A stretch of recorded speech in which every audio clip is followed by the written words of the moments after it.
Nope. Meanwhile, on planet Earth, I want to show you something that happened in Baltimore. Lamar Jackson posted an Instagram video of himself throwing 2 days after the Super Bowl. Remember, he suffered a season-ending ankle injury Week 14 against the Browns, and this was a team that was just decimated by injury all year long, and that was the last straw, and they wound up not making the playoffs. A lot of people were impressed with just how competitive they managed to be despite all the injuries. But again, there's Lamar, true to his word, said he was going to start working as quickly as he could, and he is throwing. So let's answer this question this way, Kmart, as we look at Lamar Jackson there.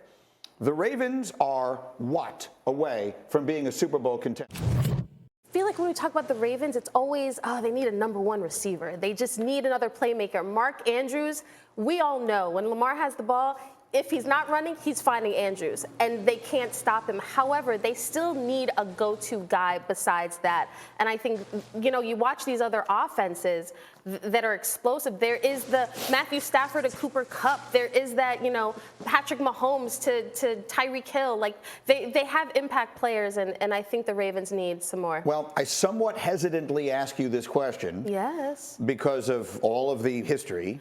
But we have seen a lot of Lamar Jackson and Antonio Brown hanging around together. We have, Greeny, could that be the answer to the question you're asking? It appears Lamar might want that to be the answer to the question, but this is a Ravens organization that had the opportunity to go after Antonio Brown, and conversations I had previously did not seem that they were interested in Antonio, but the more these two hang out, and the more we talk about how this team could use some more weapons, that AB question isn't going to disappear.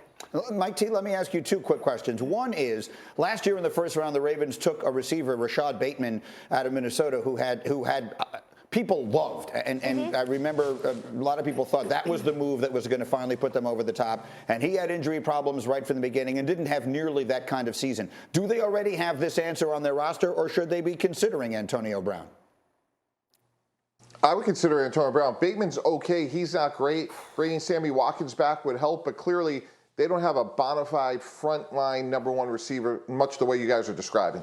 And then the second piece of this, and you brought this up earlier, is the Ravens might be going into this season, certainly they're heading into this offseason, in a situation that we have very seldom seen in the NFL. What is that?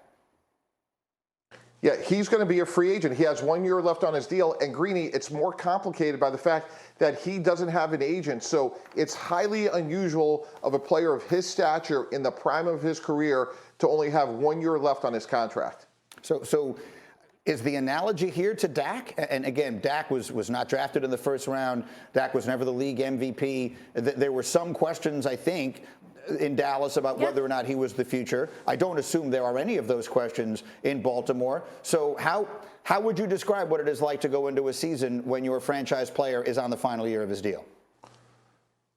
Yeah, it's very uncomfortable for everybody because you're trying to plan everything around Lamar Jackson, and you're assuming that he was going to be there until now that you have 1 year left to go. You really have to start thinking about the alternative, and that's where Tyler Huntley is so consequential. There's no way I would trade Tyler Huntley for a number of reasons. Lamar's play style, but also now that he has contractual uncertainty.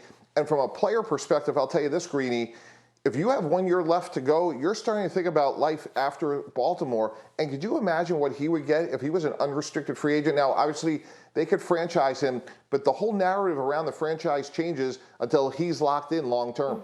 What do you think of all this, Nate? Well, I think he needs a number one receiver. And They believe Bateman. They really like Bateman, to be fair. Josh Allen before Stephon Diggs came He was Buffalo? It was a developing quarterback. And not saying that Lamar is developing, but I think the passing game, if you look at the last 3 years, he's 20th ranked at throwing to receivers. He's first in the NFL at throwing the running backs and tight ends. Right. So he has a good tight end. They need a number one receiver, a big-time target like a Chase, like a Higgins, like what all these other quarterbacks have that are great quarterbacks. They have a big-time number one. You look at DK. You just go down the list of all these great quarterbacks. They have a big-time number one receiver. Well, he needs a number one receiver. There are quite a few receivers who will go in the first round of this year's draft. Now, again, they took one last year in Rashad Bateman, and Mike T is suggesting he's not the answer to this question. I know they like him a lot. They are very high on him. Maybe one of these guys in this year's draft could be that. We'll see, or maybe they go the free agent route. There's a lot to watch for a Baltimore team that should be right back in the mix next year. Thank you for watching ESPN on YouTube. For live streaming sports and premium content, subscribe to ESPN+.